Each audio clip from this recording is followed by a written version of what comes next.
ძალიან მადლობა მოგვიანებისათვის. ეს მართლა ძალიან მოხერხულად დაემთხვა ესე ორი ღონისძიება. ასე ვთქვათ, ორივე საღამოს ორგანიზატორებისგან დამოუკიდებლად მოხდა ეს. და რაღაცად გადავითამაშეთ ახლა სიტუაცია, რომ ვთხოვეთ მეორე ღონისძიების ორგანიზატორებს უპირობად დაიწყოთ. სტიგმატის ფილმების პრეზენტაცია აქ დაიგეგმა თქვენახევრის წინ უკვე ჩასული იყო პროგრამაში.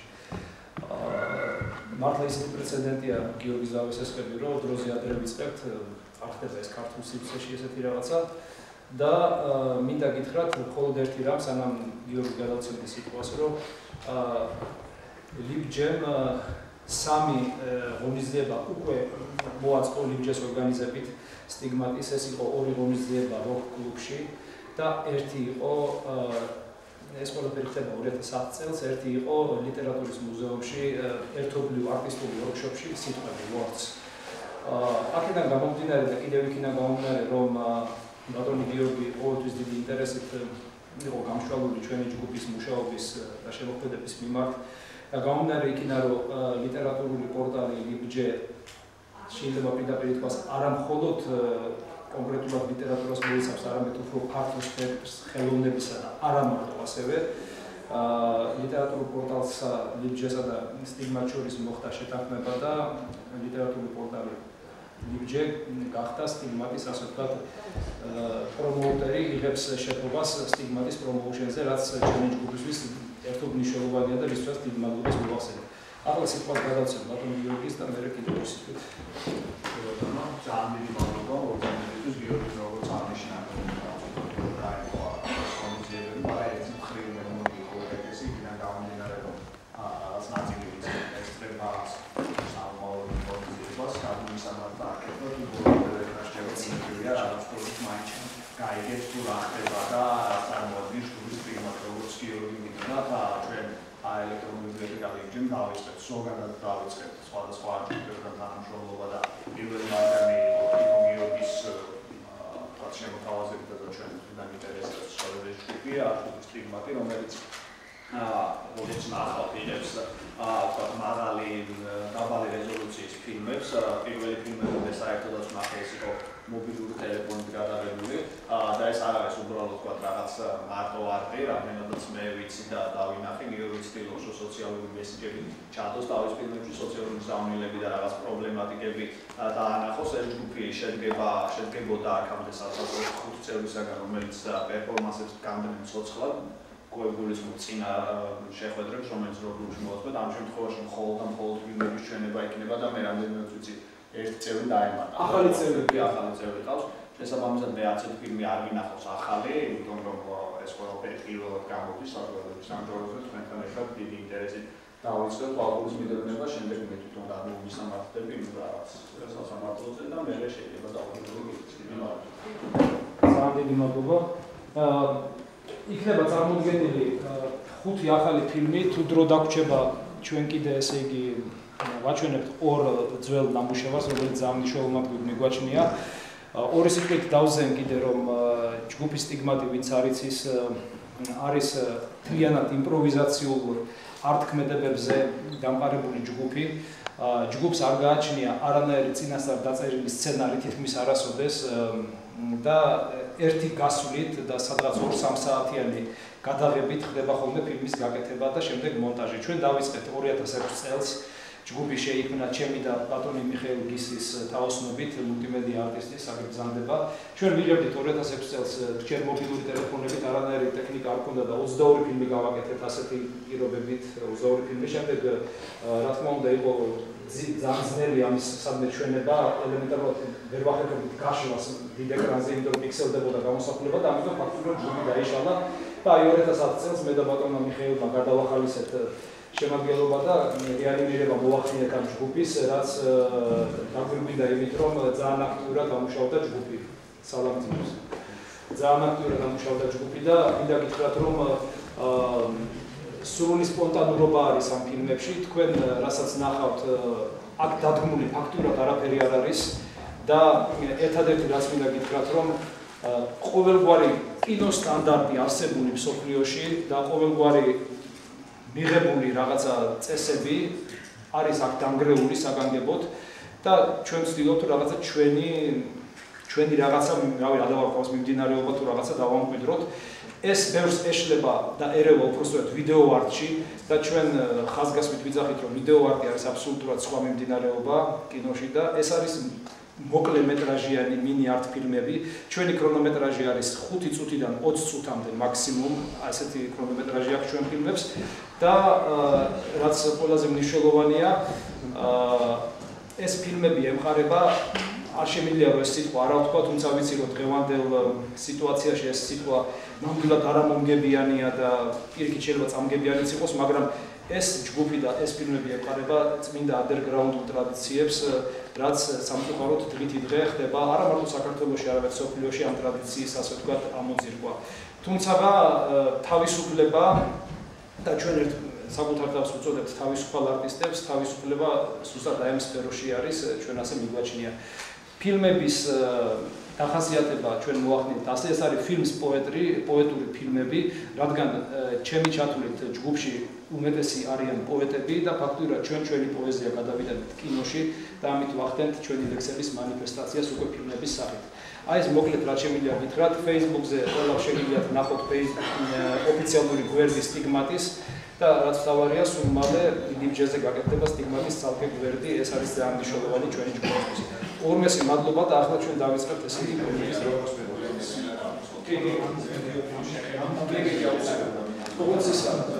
შუქი ხო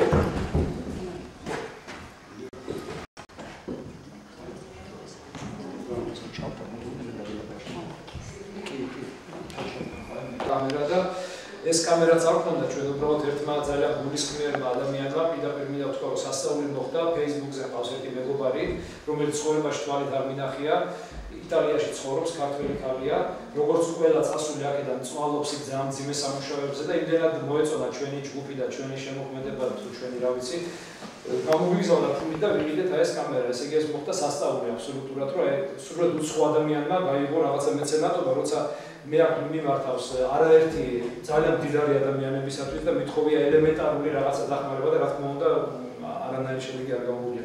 ისე რომ პირველი ორი ფილმი არის აი ამ კამერით გადაღებული და განსაკუთრებული მადლობა მინდა მოუხადო მანანა ბეროვაშვილი არის Facebook-ზე, რომელმაც აი ესეთი დახმარება გაგვეცია. მეგობრო, კი, არაჩვეულებრივი ადამიანია, კი, რა თქმა უნდა. და რეზოლუცია რამდენზეა და 700-500 აი ეგ შეკითხვების კი ჩემთვის შემურია, ანუ მე ვაკეთებ აბსოლუტურად სპონტანურად, აი არ ვიცი რა, როგორც აი რა ბრაილიში თითქოს აი ზმანების რეჟისორი აქ არის, კი, ზმანებაზე რამდენზეა დაუშვათ რეზოლუცია ზმანების იცით რეზოლუცია არა ხო? ანუ მონტაჟი სისტემა არ აკეთებდა. ხო, უნდა აღნიშნო, რომ აქ აჩვენებდა გაფრთხილებულად, რატომაც არ ვიცი, პროექტორის ბრალია თუ მისი ბრალია, გაფრთხილებულად აჩვენებდა. ეგ ნამდვილად არის ეს მომენტი, თუმცა სხვა ადგილებში გაცილებით უარესი ჩვენება იყო მინდა გითხრათ. არა, ჩვენება ნორმალური იყო, საერთოდ იმ ორი პირველი ფილმის ჩვენება მისტიკა ზმანებაზე აღარ ვაკარგებთ. ძალიან კარგი ხარისხი იყო და პირველი ფილმის ისე ნორმალურად იკითხებოდა, იმიტომ დავიტანე. აი, ნაშიერნი ბუნების და უტოპია, ეს საგანგებოდ არის გადაღებული, აი, ძალიან ცუდი ხარისხით, ანუ იმ მობილური ტელეფონითაც კი შეიძლება და უკეთეს ხარისხში გაკეთება. უბრალოდ გაკეთებული იყო უკეთეს ხარისხში და მე სპეციალურად მე გავაკუჩე და დავაფიქსირე. ანუ მე შემიძლია მაგალითად დღეს ეს ორი ფილმი გამეშალა ძალიან ამის ნახევარზე თუ პატარაზე, მაგრამ საგანგებოდ არ გავშალე. ანუ ესაც ესეთი მიდგომა მაქვს, ანუ აი მე პირადად და ჩემი ჯგუფის წევრებს აი ეს პიქსელიზაციაც კი მოგწონს. ანუ ყველანაირი ესთეტიზმისგან და რაფინირებისგან ვცდილობთ რომ შედარებით შორს ვიდგეთ. თუმცა რახანეს კამერა ღმერთმა გამოგიგზავნა, ახლა უარს ვერ ვიტყვი და ამითიც მუშაობთ. სიმართლე რო გითხრა, მობილურით გადაღებული ფილმები ჩემთვის უფრო საინტერესოა, მესხების გაკეთებული ფილმებიც ვნახია მობილურით, ვიდრე დავუშვათ ესეთი მაღალი რეზოლუციით გაკეთებული ფილმები, მაგრამ ამაში ვცდილობ რაღაცა ნაბიჯები გადავყოთ. შენი აზრი უფრო მნიშვნელოვანია ჩემთვის, ესე იგი ეს რაც შეეხება შეკითხვებს. კი, თუ რამე შეკითხვა არის. აი, ეს ყველაფერი უსცენაოდ არ არის. კი. რატომ აკეთებ უსცენაოდ? რანა underground-ში არ შეიძლება იყოს სცენარი და სცენარისტები ყავს. საქმე იმაშია, რომ სცენარის დასაწერად არავის არ ასწავლია ფიზიკურად, არც მე და არც ჩემი ჯგუფის წევრებს. და ამის სურვილიც არ გაჩენილა, რადგან ჩვენ თავში იმისი ზაობა დავინახეთ და იმისი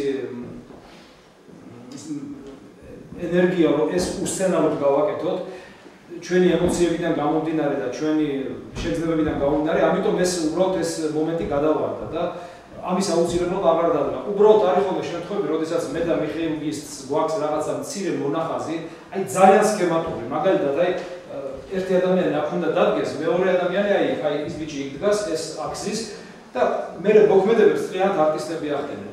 ასევე ატრიბუტიკის არჩევა ხდება სპონტანურად. აი მაგალითად სახში მომნახავ ხოლმე რაღაცა ძველმა ნივთებს, ჩავყრი სპონტანურად ჩავყრი და მე იქ ადგილზე ვიხენებთ ამ ნივთებს და ვაძლევთ ყველას თავის ადგილს და თავის სახეს. არის მომენტები, როდესაც ფილმში ჩანს აშკარად ნივთების უადგილობა თუ ზედმეტობა, როგორ შეიძლება ეს გამოვთქვა. მაგალითად პირველ ფილმში იავნანაში მიწაზე როდესაც წვანან იქ გაშლილია ჩემი ქურთუკი კიდე ერთ ცელოფანის პარკი და დგოგვები წვანან იმაზე. ეს თითქოს კადრს ახურჭებს, თავიდან ვიფიქრე, რომ ეს იყო აბსოლუტურად არასწორი, მაგრამ მე რომ დავაკვირდი, ამანაც რაღაც პალიტრა შექმნა ფერების და აღარც ამოვიღე ეს შემეძლო რაღაცა ტექნიკურად ეს გამეკეთებინა, რომ არ გამოჩენილიყო, მაგრამ ესაც დავტოვე. ყველანაირ ბუნებრიობას ვტოვებ ფილმში და ვცდილობ, რომ ხელოვნურობა რაც შეიძლება ნაკლები იყოს.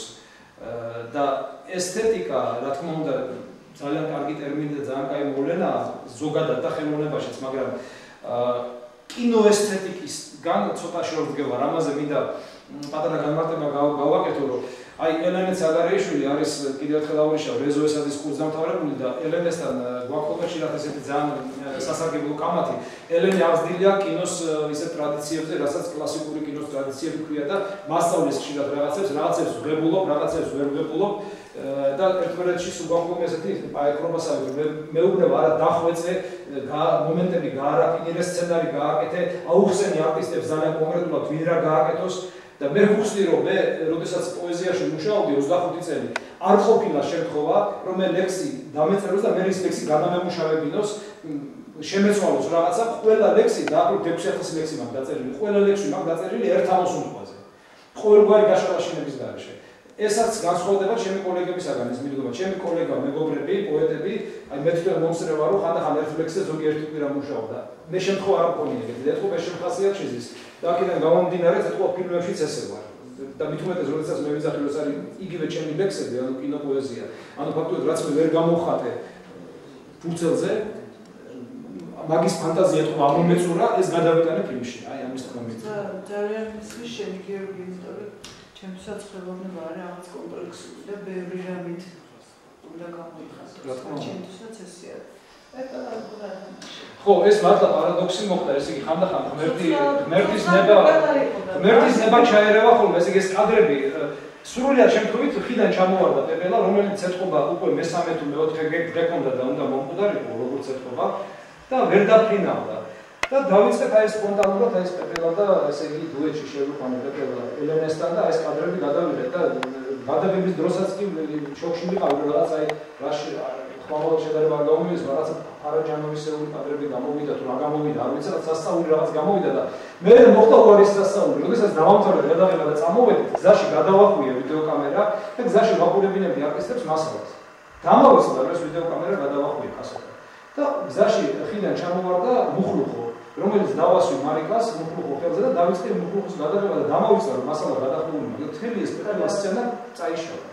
ესე იგი, რა დამემართა ენით ვერ აკიწერდი, კინაღამ ვერები გადავიჭერდი. ესე იგი, ეს უნიკალური სცენა წამეშალა. გამოსული ვარ თუ 1 კილომეტრი ნახევარი ვარ წამოსული მაგილიდან. უსტრის სასაფლაოში ვიყავი სადღაც. დავბრუნდით, ავედით. ტყეში, ამგვარ ტყეში გადაგდებული პომადის ნაწილი ვიპოვეთ და პეპელა იჯდა ისევ იმ ადგილზე და პეპელა ხელმეორედ ითამაშა. ხელმეორედ გადავიღეთ ეს სცენა. აი, არავის არ ჯეროდა რომ მე რო გავიდოდი, ისთვის მიდღარა პეპელა წავიდო თუ ვერ გაფრინდება წავა, ჩიტი შეჭამს ბოლო-ბოლო. იმ ადგილზე იჯდა და გველოდებოდა. ეს იყო რაღაცა მისტიკა მოხდა რა. ხო და მე მინდოდა ამ პეპელის წამოყვანა მე სახში და მეთქი ჰერბარიუმი გავაკეთე, მაგრამ გოგოებმა ცივილი ატირეს, არა რაღაც ამან ესე ითამაშა რაღაცა გაუშვი ბოლო დღები გუნდში გადიოც. არა რატომ მიამანა? ესაც სპონტანურია. ანუ იავნანა იქ მომივიდა აზრატო გოგოებს ებერათ იავნანა, ვისაც როგორ შეუძლია რა ტექნიკა სპონტანურად და ფილმსაც ესე დავარქვი იავნანა. წინასწარ მართლა არ უცხოთ არაფერს. ამ ფილმის გადასაღებად რომ მივიდოდი, არანაირი იდეა მონახაზიც კი არ მქონდა თუ დაიჯერებთ. იდეის მონახაზიც არ მქონდა, იქ ადგილზე გადაწყვეტა ყველაფერი. რაც შეეხება მეორე ფილმს, გვამი ტელეფონი. მოვიდა ბატონი მიშა ჩემთან სახში. ეს არის გადამწვარი ჭაობი თემფაზე, გეოგნიური მეატრიშენ მაგის შესახებ. და მოვიდა რაღაც გადაღება, ხედავ სახში მაქვს ერთი ძველი ტელეფონი, რომელიც არ მუშაობს. და მე წავიღოთ ეს ტელეფონი და რაღაცას მოვიდა ნიჩაბი ეს სამხედრო ნიჩაბი. გავედით იმ ჭაობში და აღმოჩნდა რომ ძალიან საინტერესო დეფლობა ფეხები. რო დადეხა რაღაცა გადამწვარები.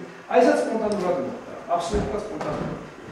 ეს შეიძლება მართლა არ შეეფერება არანაირ იმას, მართლა სტანდარტებს, მაგრამ რაც არის გეოგრაფ ეს სტანდარტებს რატომ ხო რა ვიცი ამ რატომ შეიძლება არის უბრალოდ შეიძლება რომ სტანდარტებს არ შეეფერება. აი ეს არის რაც არის ძირითადად რა. სხვა შეკითხვა. ბრავო. გიორგის მინდა კევლეს ყოველი სიტყვა, იმიტომ რომ ეს არის ადამიანი, რომელიც ძალიან მნიშვნელოვანი ფიგურაა ჩემ თვალსაზრისით, ხელოვნებაში, თანამედროვეობაში ძალიან გააქმებული კაცია და უბრალოდ მისი დაბეჭდება მინდა ასე. ეს გამოვიდა შეკითხები დავსვი. ხო შენი აზრით. კი. ამის მოყურებდი იმას, გოდეჯი ჩოხების ცოდუშვილები რო არის თუ გაქვს თანახი, ბევრს გექნება თანახი და ძალიან დიდხანს მიდის ჩუმის სცენები უსიტყვო და საყურებელია ისეთი რომ თვალს ვერ გაშორებდა. მე გამახსენდა ის დრო, როცა გამოვიდა ეგ ფილმი და გამახსენდა ის დრო, როცა ქართველები ისხდნენ და სერიოზულ კინოებს უყურებდნენ მოთმინებით და ინტერესით. და რაღაც შემშობდა ამ დროს, რომ დღეს რაღაც ისეთი მარტო აშფანდურა ფილმები და მაგაზე ერთობა ხალხი და მაგაზე გავხსნა. მე დღეს სერიოზულ სიტუაციაში აღმოჩნდა. რა იყო კარგი, რა იყო ცუდი ეგ სხვა ამბობ. მე მაგალითად ყველაზე უფრო მეორე ფილმი მომეწონა ტელეფონის გვამი ტელეფონი. რაღაც კომპაქტური იყო, უფრო შეგროვილი და ისე, მაგრამ მე ვხვდები, რომ სერიოზულ სიტუაციაში აღმოჩნდი. მაშინაც გითხარი შენი ფილმების ჩვენებაზე და ჩემთვის ძალიან მნიშვნელოვანია ის, რაც საერთოდ ხელოვანის დანიშნულება, რაც არის თავის თავადობა და მოუსყიდაობა. მოუსყიდაობა საზოგადოებრივი აზრის მიმართ, დავუშვათ რაღაც ნომენკლატურული წარმოდგენების მიმართ, სნობური წარმოდგენების მიმართ, რას კარნახობს ის, რას კარნახობს ეს. აი ეს თავის თავადობა თუ რამში და თუ სადმე მინახავს სტიგმატის ფილმებში ნახე და ამ თვალსაზრისით. თუმცა კი აი პირველ ფილმში მაგალითად რო უყურებდი ვფიქრობდი რა არის ამ ფილმის დანიშნულება. რა არის ამ ფილმის მიზანი. ამ ფილმის მიზანი ჩემთვის დღეს იყო ნერვებზე თამაში. ნერვებზე თამაშობს რა, მაგრამ ხელოვნება ნერვებზე უნდა თამაშობდეს. ნერვებზე უნდა შეგეხოს. თუ არ შეგეხო ის არაფერი არ არის. ახლა ვინ რა ხსნა მისცა, ვინ რა ჩადო, რეჟისორმა რა ჩადო, ზოგჯერ კრიტიკოსები ბევრად მეც ხედავენ ვიდრე ჩამდელები, მაგრამ თავარი ის იყო, რომ მე მაგათაც შემეხო ძალიან ეს ფილმები და სერიოზულ სიტუაციაში აღმოჩნდი როგორც იქნა რა. მე თითქმის არსად არ დავდივარ, იმიტომ რომ სერიოზული ვნებები, სერიოზული შეხება, რაღაც მჩხვლეტავი, რაღაც ეკლიანი, რომ დაკაწროს ცოტა და შეგეხოს ცოტა, არ არის. დეფიციტია მწვავე ამისი. დღეს იყო და ჯგუფი არის ძალიან თავისთავად, ძალიან დამოუკიდებელი. მე მაინტერესებს რა ხდება თქვენს ირგვლივ დავუშვათ საერთოდ კინოხელოვნებასთან მიმართებაში, ფესტივალებთან დაკავშირებით, ან რამეში თუ არის, თუ ჯდება ეს რამე ფორმატში, ვიცი რომ არ ჯდება ეს ფორმატში, მით უმეტეს ახლანდელ საქართველოში არაფერი ნორმალური ფორმატში არ ჯდება, მაგრამ თქვენი ჯგუფის შემთხვევაში როგორ არის? რამე ფორმატში, რამე ფესტივალებში დავუშვათ რაღაც კინოჩვენებებზე, ან ეს დარბაზია სულ თქვენი მაქსიმუმი ჯერჯერობით რაც კი გქონიათ თუ რამე უფრო დიდი, აი ამ შეკითხვას დავტოვებ და მე გადავულოცოთ სიტყვა ვისაც. კი, დიდი მადლობა. გიორგი, წარმატებებს გისურვებთ და ვისურვებდი რომ ყველა იყოს ასეთი თავისთავადი როგორებიც თქვენ ხართ. წარმატებებს გისურვებთ, აღიარებას გისურვებთ და საერთოდ ქართულ ხელოვნებას ვისურვებთ რომ სერიოზულ განწყობებს დაბრუნებოდეს და დიდი მადლობა. ვისაც უნდა მოიხილოს რა პრობლემაა, მაგრამ ამითიც მოვიხილოთ ხოლმე, მე ამით უკეთესად ვიყავ. მადლობთ. ერთადერთი შემთხვევა რთულია, ვიცი. ხო, ცოტა დრო მომწე. საფიქრებოდ, იმიტომ რომ არ არის. იცი რატო გავთამამდი შენ ფაქტიოდ მეორე ტესტრები. ნუ ის ცოტა ცუდად დაჩვენა, მაგრამ მაინც ხო მეორე ტესტრები და იმიტომ. ვიფიქრე რომ რაღაცა მინდოდა ამის წინ რაღაც პატარა დავწერე იმ შემთხვევაში შენ მოგწერე. მაგრამ ახლა როგორ ვიფიქრე რომ კაი იქნება რაღაც დამეწერა და შეიძლება ის უფრო მომეხერხებინა ჩემი სათქმის ჩამოყალიბება. მაგრამ კაი რა შევეცდები, გითხრა მე რატო მომწონს ეს რასაც თქვენ აკეთებ და რატომ გონია რომ მნიშვნელოვანი არის. ხო გამახსენდა ერთ ფრანგი თანამედროვე მოაზროვნე ალან ბარდიოს ერთი აზრი, რომელიც ამბობს ეგეთ რაღაცას, რომ ჯიმში ცხოვრების იმ რიტმში, რომელშიც ჩვენ დღეს ცხოვრობთ, რომელიც არის მუდმივ აჩქარების რეჟიმში ცხოვრობთ, არა ძალიან სწრაფ რეჟიმში მიდის პროცესები და კიდევ უფრო ჩქარდება და როდესაც ადამიანებს არ აქვს დრო და საშუალება რომ დაფიქრდნენ რაღაც ამ ნაკადიდან გამოვიდნენ და დისტანციიდან შეხედონ საკუთარ თავს, გაანალიზონ და გაიაზრონ რა რეალობაში ცხოვრობენ, რაღაცა მნიშვნელოვანი შეკითხვები დაუსვან თავიანთ თავს. აი ესე დროს მოაზროვნე ადამიანის, ფილოსოფოსის, ხელოვანის და ასე შემდეგ ამოცანა არის შექმნას ერთგვარი რაღაცა გაჩერების წერტილები აი ამ ნაკადში, სადაც ადამიანი აიძულო რომ გაჩერდეს. რაღაცა გონია რომ აი ამ სერიოზულობაში რომელშიც ჩვენ ცხოვრობთ, რა აი ამ სამყაროში რომელიც დაბეჭდებით გვიმტკიცებს, რომ ძალიან სერიოზული არის, ისიც მე არ ვჯერა. აი ამ სამყაროში რაღაცა იმის კეთება, აბსურდის კეთება, ასე ვთქვათ რა, ჩემთვის ეს მაინც აბსურდია, არის ერთი სიტყვით თუ დავახასიათებთ რა. აი ესეთი აბსურდის კეთება, რომელიც ანგრევს ჩვენ რაღაცა სტერეოტიპულ წარმოდგენებს, რაღაცა სერიოზულობას და გვაიძულებს რომ გავჩერდეთ, დავფიქრდეთ, სერიოზულები ვიყოთ, აი ესეთი აბსურდის ცხოვრების დროს ჩემი აზრით აი ეს არის ამისი მნიშვნელობა და წონა თუ ფასი რა ვიცი ეგეთი ხელოვნების. აიძულოს ადამიანები რომ რაღაცა მიიღონ აბსურდი, გაჩერდნენ ამ მომენტში და რაღაცა თუ მოხდა ეგეთი გარანტიას არასოდეს არ იძლევა ხელოვნება არასოდეს არ გარანტიას არ იძლევა, ხოლო შეიძლება სადოს რომ რაღაცა ესეთი გაჩერების წერტილი შექმნა, სადაც შეიძლება დაფიქრდეს. ზოგ შემთხვევაში ეს აღწევს წარმატებას, ზოგში ვერა. მაგრამ მე მგონია რომ თუ აქედან ესეც ვიცით არა ხელოვნების ნაწარმოები ორი ავტორი ყავს ყოველთვის, ის ვის ნამუშევარს აკეთებს და ის ვის ამ ნამუშევარს უყურებს და აღიქვას. თუ ჩვენი მხრიდანაც იქნება ძალისხმევა, მე მგონია რომ აქ აი რასაც თქვენ აკეთებთ, იქ ჩდება შანსი რომ გამოხვიდე ამ ნაკადიდან და ცოტა ასე ვთქვათ გაიაზრო ეს რასაც აკეთებ შენ ცხოვრებაში. ძალიან დიდი მადლობა. ძალიან დიდი მადლობა და ბატონ რეზოს მინდა კიდე ორი სიტყვა ვთხოვო. ბატონი რეზო გახლავთ საქართველოს დამსახურებული მხატვარი, პარიზის ხელოვნების აკადემიის პომპიდუს ცენტრის მუდმივი წევრი, რომელიც დადის წელიწადში ორჯერ პარიზში, თვეობით მუშაობს და ხატავს იქ არაჩვეულებრივ თავის ნამუშევრებს და ბატონი რეზოს აზრით საინტერესოა.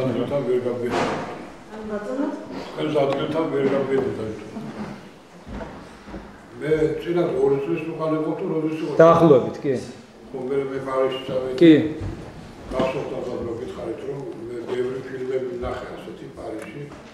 გასაკუთრებით სოფლიო ხელოვნების ცენტრში, ყოველ სამშაბათობით იქ ჯერ არის კლასიკის მუსიკის კონცერტი და მე ფილმები ჩვენება.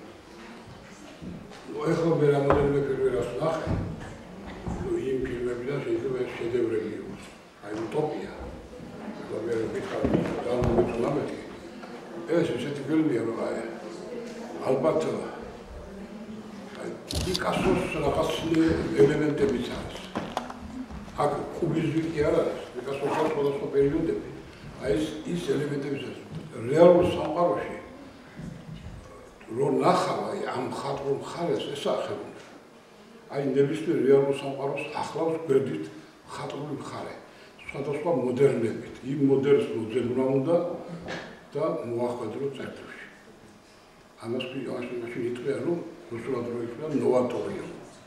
აი მაგალითად ლენინიანა თითქოს ისეთი თემაა, რომელიც ცნობილი თემაა მთელ მსოფლიოში. აი გადაწყვეტილებები მე მომწონს ეგ რა მოდელები ძალიან კარგადაა. ტელეფონის გვამით როგორა? გვამი ტელეფონი. ძალიან კარგია.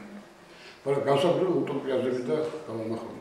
ეხლა ბევრი მოდელიანი ლაპარაკობს, რომ ფერწერაზე ლაპარაკი არ შეიძლება. დიდ ხელოვნებაზე ვერ ილაპარაკა. დიდ ხელოვნებას უნდა იფიქრო და იაზრო. znači იმ აზროვნებას მოყვება ახალი აზროვნება, რომელიც ჩვენ თვითონ გვბადებს, ახალ მეც. აი ესა დიდი ხელოვნების დანიშნულება. მიდამარსებთ რუსტომოლოგია, შექსპიროლოგია არის ბოლომდე ამოუხსნელია. ნაღდი ფილმი, ნაღდი ლექსი, ნაღდი პროზა ამოუხსნელია. ზოგიერთ თვით შემქმნელსაც უყურს, როგორ გავაკეთებია ეს. რუსეთის განმოდის. აქ ბევრი რამე ესეთი გაქვს, გიორგი, აი დრო უნდა მას გაიგო. აქ კი არა პარიზში ჭირს ამის გაგება. მე მახსოვს პომპიდუს მუზეუმში დარბაზში გადიოდა ტელევიზორით და ხატვარი მოდის თანამედროვე თუ გრევის ხატვარი ქვია. უკავია დიდი ჩაკუჩი, ურო რაღაცა და ანგრევს ყველაფერს. მაგრამ ეს ისეა გადაღებული, რომ რა ხდება, znači თანამედროვეობაში შექმნის გარდა გრევას ხდება. აი ეს უკვე ისეთი ფილოსოფია ძნელია უჩასო. ახლა ისევ აქ მე დაგიბრუნდეთ ესა ფარაჯანოვის ფილმს და ყველას ვისმო. ფარაჯანოვთან შენ არავითარ შეხებები გაქვს. უბრალოდ გახსენებს ფარაჯანოვს. მახსენებს, ხო. პედერაკა ესა ხელოვნება. ზოგჯერ შექმნი ნახავს და პიკასოს გაგონებს. შექმნი ნახავს მოდელიანს გაგონებს. აი მოდელიანი არა და პიკასო არ არის. თვითონ პიკასო რო ქმნიდა ან ბერძნული ვაზებიდან ქმნიდა, ან არაბული ხელოვნებიდან ქმნიდა, ან ენგრიდან ქმნიდა, მაგრამ პიკასო. აი იმ გადადუღების უნარი როცა გახელოვნებს, მაშინ ხარ დიდი ხელოვანი. იმიტომ ეს ცები მიდის შემოქმედებით ცები. თუმცა პროზაში შეიძლება ძალიან გიყვარდეს გრიგორ რობაქიძე, მაგრამ ესეც რამე გააკეთო. თქვენ რომ რობაქიძის საფელი მისდევს, მაგრამ თანამედროვე იყოს. ანუ ჯოგიორგი ძალიან რთული თემაა, ეს ძალიან რთული. და რო არ გაგიგო, არ გაგიგოს ბევრი. ჯექსონ პოლაკი არის უდიდესი აბსტრაქციონისტი და შეეკითხეთ ჯექსონ პოლაკს, ხო ხედა ვერ გიგებს ვერავინ. ამერიკაში ვერ პარიზში, ესე პარიზის სკოლა დავწერო. მე ნიუ-იორკში ყოფნის 10 კაცი. ნაღდი გამგებიო. რომელიც გამიგებსო მე აი ეს მე მაყოფილებს, რომ ჩემ შემოქმედებას ახსოვდა რაღაც დიდი ძალაო და მე იხედავ ჯექსონ პოლაკი რა გახდა. ეხლა მის სურათებზე მილიონები. უადრო შეიძლება შენი ფილმი გიგდეს მილიონები. დიდი მადლობა.